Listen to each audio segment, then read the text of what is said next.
여러분 안녕하십니까, 반장입니다. 주선율 영화란 중국 공산당이 주도하는 주류 이데올로기를 충분히 표현해 인민에게 알리고 이를 통해 인민을 교화하려는 목적을 가진 영화를 일컫는 말로 1987년 중국 당국에 의해 본격적으로 등장하기 시작했습니다. 이러한 영화들은 미국과의 치열한 대립이라는 외부적인 요소를 만나면서 중국 인민들에게 제대로 먹히기 시작, 중국 당국을 흥분하게 만들기 시작했습니다. 실제로 중국의 역대 흥행 영화 탑10에서 1위를 차지한 장진호, 2위 전랑, 8위 장진호 수문교, 9위 홍해행동과 같이 무려 4편이 10위권 안에 이름을 올리고 있는 것만 봐도 중국의 애국주의와 민족주의가 얼마나 강한지 알 수 있습니다.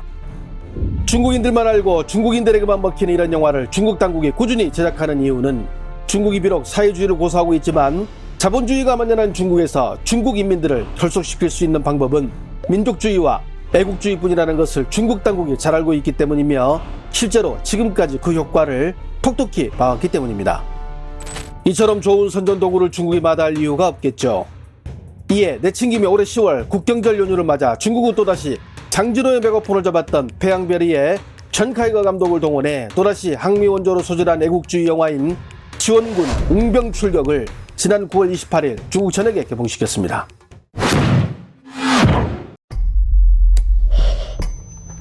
我奉中华人民共和国中央人民政府之命，代表中国4万7500万人民，控诉美国的武装侵略。Shit! Stop them from taking back Formosa. This wrong war at the wrong place at the wrong time 燃武器的挑衅。and with the wrong enemy.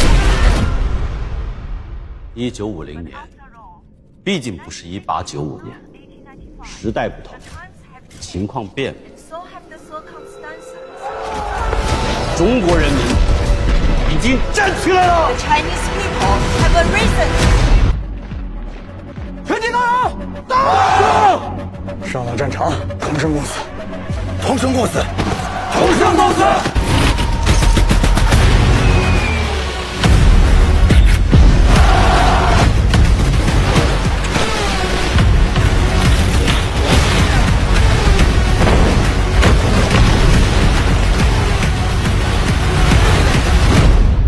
看见新中国的战士们，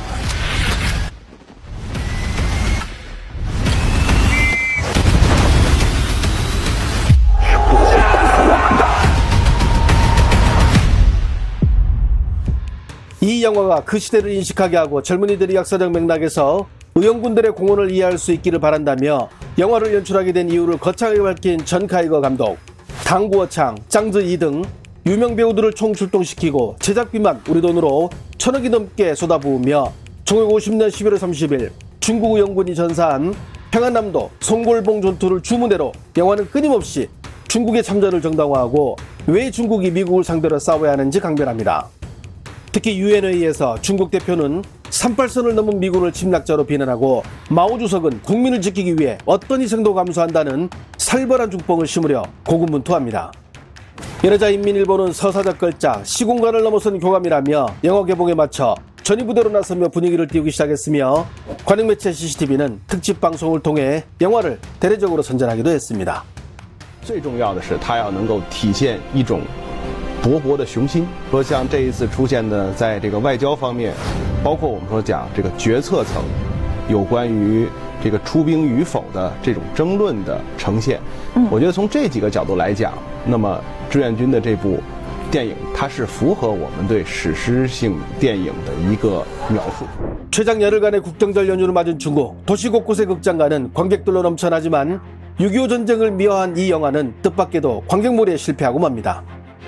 개봉 전날 수입은 50억 원에 불과했고 상영 일주일간 흥행 수입은 4억 3,600만 위엔, 하나 약 805억 원으로 2년 전 비슷한 시기에 개봉한 항미 원조 영화 장진호의 첫 일주일 흥행 수입인 30억 위엔의 7분의 1 수준에 그치며 참담한 성적을 기록하고 있습니다. 특히 같은 기간에 개봉한 중국의 로맨틱 코미디 영화 천인포 영웅조훈에게 1위 자리를 내주며 개봉 이틀 만에 사위권으로 떨어진 점을 두고 중국 내에서는 애국주의 영화가 로맨틱 코미디 영화에 밀렸다며 매체들은 연일 이 영화에 박한 평가를 내리고 있습니다.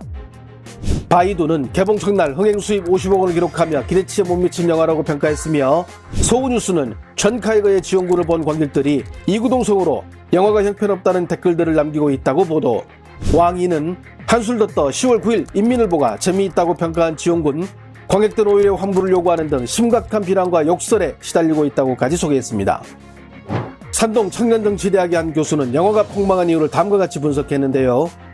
这是一个商业化的电影，它不是在给你讲历史故事的，去判断国际战略得失的，这是票房失利的第一个原因。第二点原因，我认为相对于长津湖这种细节刻画能力，雄兵出击明显不足。我感觉这是他在后面他人物处理他不如长津湖的另外一面。 하지만 이런 애국주의 영화의 몰락은 이미 예견돼 있었습니다. 지난 4월 5일 우리 채널에서는 태국을 여행하는 중국인들을 타깃으로 각종 흉흉한 사건들이 태국 현지에서 많이 발생하고 있다는 소식을 전한 바 있습니다. 당시 중국 내에서는 정부가 자국민의 안전을 위해 무엇을 하는지 모르겠다는 불평과 비난이 들끓었는데요. 태국뿐 아니라 동남아시아 전역에서 중국인들을 대상으로 하는 이런 일들이 많이 발생했으며, 특히 미얀마 같은 경우는 올여름 취업이나 여행 등을 목적으로 여행 간 중국인들이 연락이 두절되는 등 각종 사고로 중국이 몹시 시끄러웠으며, 급기야 중국 당국은 8월 4일 미얀마를 여행 고위험 지역으로 지정, 자국민의 여행 자제를 요구하기도 했습니다. 이러자 이 불길은 올해 7월 말부터 중폭 영화의 선구자인 오경에게까지 번졌는데요. 오경이 주연을 맡은 영화 전랑에는 다음과 같은 대사가 나옵니다. 비록 중국 여권을 소지한다고 해서 모든 나라를 갈 수 있는 것은 아니지만 대신 그 어떤 나라를 가도 안전하게 중국으로 돌아올 수 있다.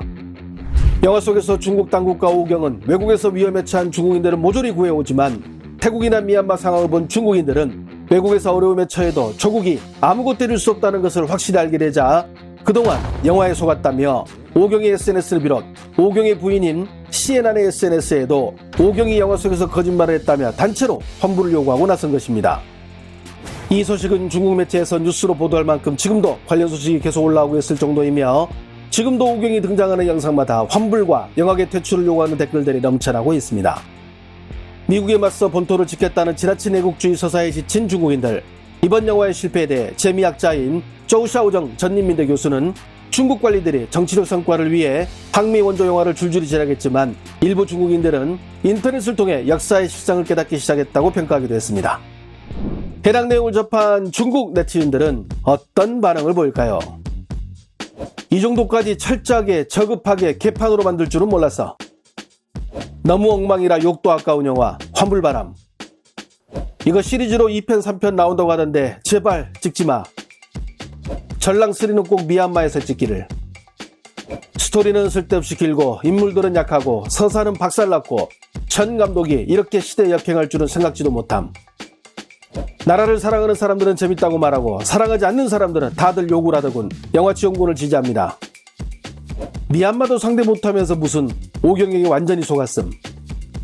영화를 만든 초심은 뭘까? 진정 의용군을 선양하는 것일까? 아니면 의용군의 이름을 빌려 돈을 버는 것이 목적일까? 보고 나서 후회 막급, 특수효과 빼고 기억에 남는 것이 없는 삼류영화. 영화의 주인공들은 국가를 위해 희생하는 모습을 보여주며 구호만 외칠 뿐 각자 이야기는 하지 않는 희한한 웅변대회 같은 영화. 코로나 봉쇄도 끝났기에 지원군의 성적은 더욱 초라하다는 평가를 받고 있습니다. 좋아요와 알림 설정은 제가 영상을 만드는데 큰 힘이 됩니다. 시청해주셔서 감사합니다. 행복한 하루 보내시길 바랍니다.